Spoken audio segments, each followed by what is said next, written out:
হিয়া চুপচাপ একটা জায়গায় বসলো। কতক্ষণই বা ভিজা কাপড়ে থাকবে, টাওয়েলগুলো সব নিয়ে গেছে। তাই কি ওরও সময় আসবে না, তখন ইচ্ছা মতো দেবে। কিন্তু এখন কি করবে? হিয়া ভাবতে থাকলো কি করা যায়। এদিকে শ্রাবণ কাবার থেকে হিয়ার জন্য জামা কাপড় বের করলো। ওর রাগ ওঠারও কারণ আছে।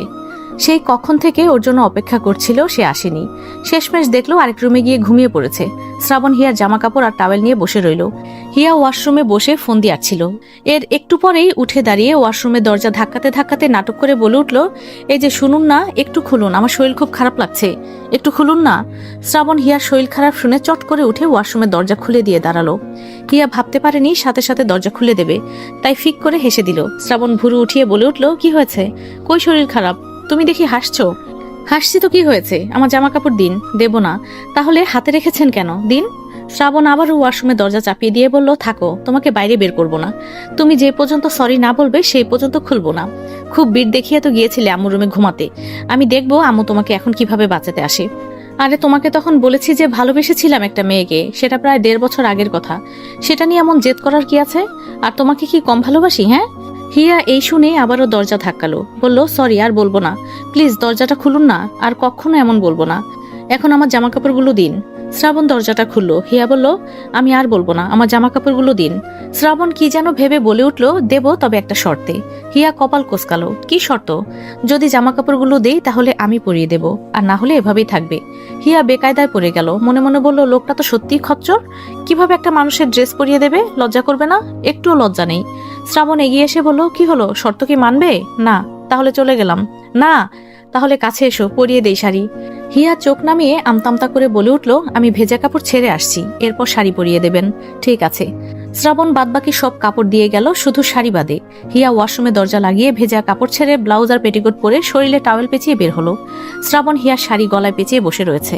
হিয়ার সামনে যেতেই শ্রাবণ হিয়ার থেকে টাওয়েলটা সরিয়ে নিল। হিয়া লজ্জায় দুহাত বুকের উপর রাখলো। শ্রাবণ বাঁকা হেসে শাড়ি পরানো স্টার্ট করলো। হিয়ার রাগটা একটু কমলো। শ্রাবণ ঘুরে ঘুরে শাড়ি পরাচ্ছে। হিয়া সন্দেহসূচক দৃষ্টিতে তাকিয়ে বলে উঠল, এর আগে কি কাউকে শাড়ি পরিয়েছেন? হুম। তাহলে শাড়ি পরানো জানলেন কি করে? নিশ্চয়ই কাউকে পরিয়েছেন। হুম।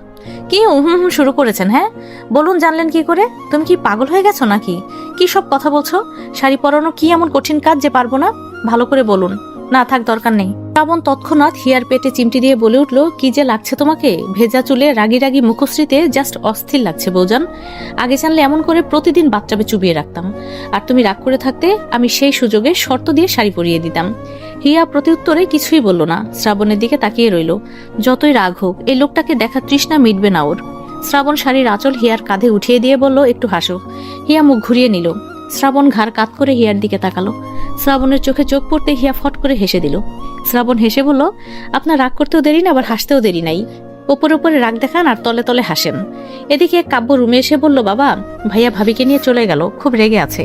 আম্মুকে বলল যে ভাবিকে তুলে নাকি আছাড় মারবে। তৌকির চৌধুরী উঠে বসে বললেন, ওইটা কথার কথা বলেছে, আসলে কি আছাড় মারার জিনিস? ওই ক্লাস আমিও পার করে এসেছি, দেখো গিয়ে তোমার ভাই বউয়ের সাথে সুন্দর করে কথা বলছে। কাব্য বিছানায় শুয়ে পড়লো। তৌকির চৌধুরী বিছানা থেকে নামলেন। কাব্য জিজ্ঞাসা করলো, বাবা কোথায় যাচ্ছ? রুমে চলে যাচ্ছি। কেন, থাকো না। না, চলে যাই, তুমি ঘুমাও। আমার কোনো সমস্যা হতো না, থেকে যাও, অন্য একদিন থাকবো, গুড নাইট। তৌকির চৌধুরী চলে গেলেন। কাব্য আবারও উঠে বিছানা থেকে নেমে রুমের দরজা লাগিয়ে দিয়ে এলো। শ্রাবণ ফোন স্ক্রল করতে করতে শুয়ে পড়লো। হিয়া চুল শুকাচ্ছে আর থেকে থেকে হাঁচি দিচ্ছে। শ্রাবণ ঠোঁট বেঁকিয়ে বলে উঠল, এখন এই অবস্থা, আর সামনে কি যে হবে আল্লাহ ভালো জানে। এখন রিনিয়ে রিনিয়ে ছেড়ে দিচ্ছি বলে ভেবো না আমি রোমান্টিক নই। এরপরে সকালে আর রাতে 2 বেলা গোসল করাবো। হিয়া চুপচাপ শ্রাবণের দিকে তাকালো। শ্রাবণ তাকালো না। হিয়া চুল শুকিয়ে লাইট নিভিয়ে বিছানায় এসে শুলো। শ্রাবণ হিয়াকে আষ্টে পৃষ্ঠে জড়িয়ে ধরে ঘুমালো। হিয়া আপসা আপসা ডিমালতে শ্রাবণকে দেখে নিঃশব্দে হাসলো। শ্রাবণ যখন ঘুমিয়ে পড়লো, হিয়া শ্রাবণের চুলে হাত বুলিয়ে দিতে লাগলো। মিনিট 2 যাওয়ার পর শ্রাবণ বলে উঠলো, আমি যাকে ভালোবাসতাম সেটা ছিল প্রায় 1.5 বছর আগের কথা।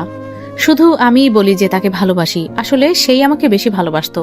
মেয়েটি ছিল মিরাজের চাচাতো বোন, মিরাজও ভালোবাসতো ওকে। এরপর মিরাজ জানার পরে আমাকে এসে মারলো। ইচ্ছা করলে ওকে ওখানে জবাই করতে পারতাম, কিন্তু ওই মেয়েটার কথা ভেবে আর কিছু বলিনি। আর তুমি সেটা নিয়ে আমার সাথে রাগ করলে, শুনলেও না। হিয়া বলল, মেয়েটার নাম কি? ঈশা। ও এখন কোথায়? ওপরে। কি? ওপরে চলে গিয়েছে? দূর, মজা করবেন না তো বলুন। মজা না, সত্যিই ওপরে চলে গেছে। কোন ওপরে? আল্লাহ নিয়ে গেছে। মিরাজের সাথে বিয়ে হয়েছিল, এরপরে শুনেছি ব্রেন টিউমার হয়ে মারা গেছে। হিয়া একটু অনুতপ্ত হলো, না জেনে কি না কি ভেবেছিল। শ্রাবণ হিয়ার নীরবতা দেখে বলে উঠল, কি হলো, চুপচাপ কেন? সরি, আমি আসলে না জেনে কি না কি বলে ফেলেছি, আমাকে ক্ষমা করবেন। শ্রাবণ হেসে বলল, তুমি তো জানতে না, তাও সরি। আচ্ছা শুনুন, ওই মিরাজ তো মনে হয় কষ্টেই রয়েছে ভালোবাসার মানুষটিকে হারিয়ে, তাই না? ওকে মারা ঠিক হয়নি আপনার। শ্রাবণ মাথা তুলে বলল, তোমার এই মনে হলো? যদিও কষ্টেই থাকতো তাহলে কি আমি ওকে মারতাম? কখনো মারতাম না। তাহলে মারলেন কেন? শ্রাবণ মিরাজের প্রতি রাগ প্রকাশ করে বলে উঠল, ঈশা মারা যাওয়ার পরেই কুত্তার বাচ্চা আরেকজনকে বিয়ে করে ঘুরে বেরিয়েছে, ফুর্তি করেছে, তাহলে ওকে ছেড়ে দেবো কেন বলো? হিয়া সব বুঝতে পেরে বলে উঠল, তাহলে তো মিরাজই ভালো না। শ্রাবণ হিয়ার গলায় মুখ গুজে বলে উঠল, ভালো খারাপ রেখে আমাকে ভালো করো। আমি কি করে ভালো করব? কেন ভালোবেসে? কেন যেন খুব ভোরে হিয়ার ঘুম ভেঙে যায়। শ্রাবণ তখনও ঘুমাচ্ছে। হিয়া শ্রাবণের কাছ থেকে নিজেকে ছাড়িয়ে নিয়ে উঠে বসলো।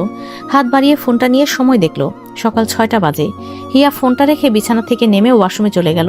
ফ্রেশ হয়ে এসে বিছানায় বসলো। শ্রাবণের দিকে কিছুক্ষণ তাকিয়ে থেকে রুম থেকে বেরিয়ে গেল। নিচে এসে ড্রয়িং রুমে বসলো। সাবিহা চৌধুরী তখন নিচে নামলেন। হিয়াকে দেখে এগিয়ে এসে বললেন, হিয়া ঠিক আছো না? মানে শ্রাবণ কিছু বলেছিল রাতে? এই সময় তৌকির চৌধুরীও নিচে নামলেন। হিয়া বলল, মা, আপনার ছেলে কালকে রাতে আপনার ঘর থেকে আমাকে নিয়ে গিয়ে বাথটাবে চুবিয়ে মারতে চেয়েছিল। তৌকির চৌধুরী রাশভারী কণ্ঠে বললেন, আজ আসতে দাও ওকে। হিয়া উঠে দাঁড়ালো। তৌকির চৌধুরী সোফায় বসলেন। কাজের মহিলা ফাহিমা বেগম এলেন। তিনি কিচেনে ঢুকলেন। হিয়াও তার সাথে ঢুকলো। ফাহিমা বেগমকে বললেন, আপনি কি এখন ওনাদের জন্য চা বানাবেন? ওনারা চা খায় না তো, কফি খায়। ও আচ্ছা, তাহলে আজকে আমি বানাই। না না, তুমি ওখানে গিয়ে বসো, আমি করে দিচ্ছি। আপনি তো প্রতিদিনই করেন, আজ আমি করি। ফাহিমা বেগম হাই তুলে সাবিহা চৌধুরীকে বললেন, আপা, নতুন বউ কি কিচেনে এসে রান্না করবে? সাবিহা চৌধুরী হিয়াকে বললেন, তুমি পারবে না, চলে আসো। হিয়া বলল, আমি পারবো মা, আজকে আপনাদেরকে কফি আমি বানিয়ে খাওয়াই প্লিজ। তৌকির চৌধুরী সাবিহা চৌধুরীর হাত ধরে চুপ থাকতে ইশারা দিয়ে হিয়াকে বলল, ঠিক আছে বানাও, আর শ্রাবণের জন্য বানিও। হিয়া খুশি হয়ে বলল, ঠিক আছে, থ্যাংক ইউ। হিয়া কফি বানালো 4 কাপ, 2টো শ্বশুর শাশুড়িকে দিল, আর 2টি কাপ নিয়ে ওপরে চলে গেল। কাব্যর রুম লক থাকায় আর ডাকলো না। তবুও 2বার নক করে কোনো সাড়া না পেয়ে চলে গেল শ্রাবণের কাছে। শ্রাবণ ঘুমিয়েছিল। ওর এত সকালে ওঠার অভ্যাস নেই, যেদিন কাজ থাকে সেদিন ওঠে, তাছাড়া খুব কমই ওঠে। হিয়া শ্রাবণকে কয়েকবার ডাকলো, এই যে শুনছেন, উঠবেন না? শুনছেন? শ্রাবণ চোখ পিটপিট করে তাকিয়ে হিয়াকে দেখে বলল, কি হয়েছে, উঠবেন না? সকাল হয়ে গেছে। শ্রাবণ উঠে বসলো। ফোনে টাইম দেখে বিছানা থেকে নেমে ওয়াশরুমে চলে গেল। হিয়া বিছানা গুছিয়ে কফিটা হাতে নিয়ে দাঁড়িয়ে রইল, শ্রাবণ এলেই দিয়ে দেবে। শ্রাবণ বের হলো। হিয়া শ্রাবণের দিকে তাকিয়ে কফির মগ দিয়ে বলল, এই নিন কফি, আমি বানিয়েছি।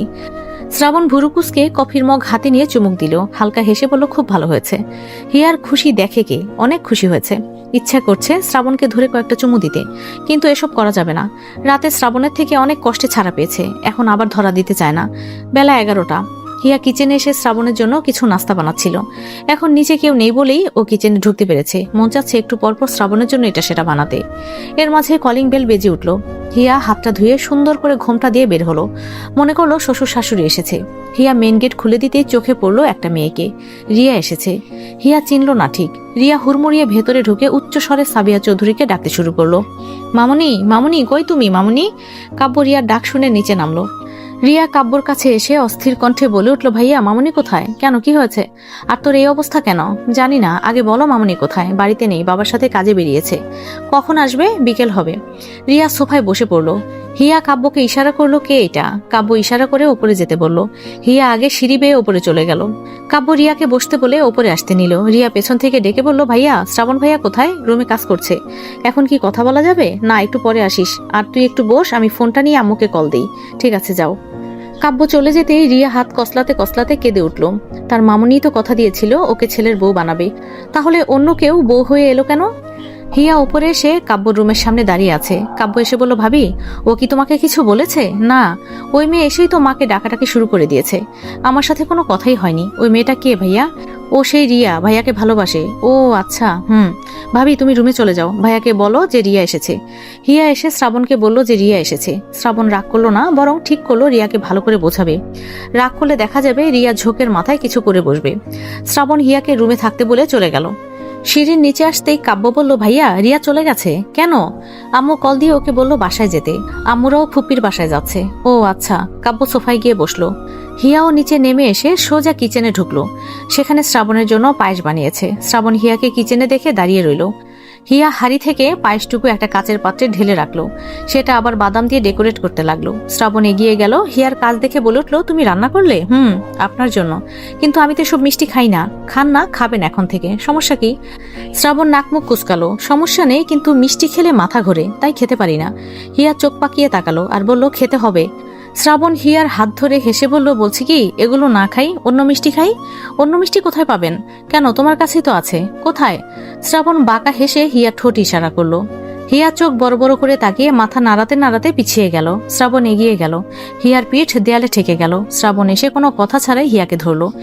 হিয়ার 2 হাত দেয়ালে পিন করে ঠোঁটে ঠোঁট ডোবালো। বেচারা কাব্যর চোখ গেল সেই দিকেই। ইস, নিজেই লজ্জা পেয়ে উঠে বাইরে চলে গেল।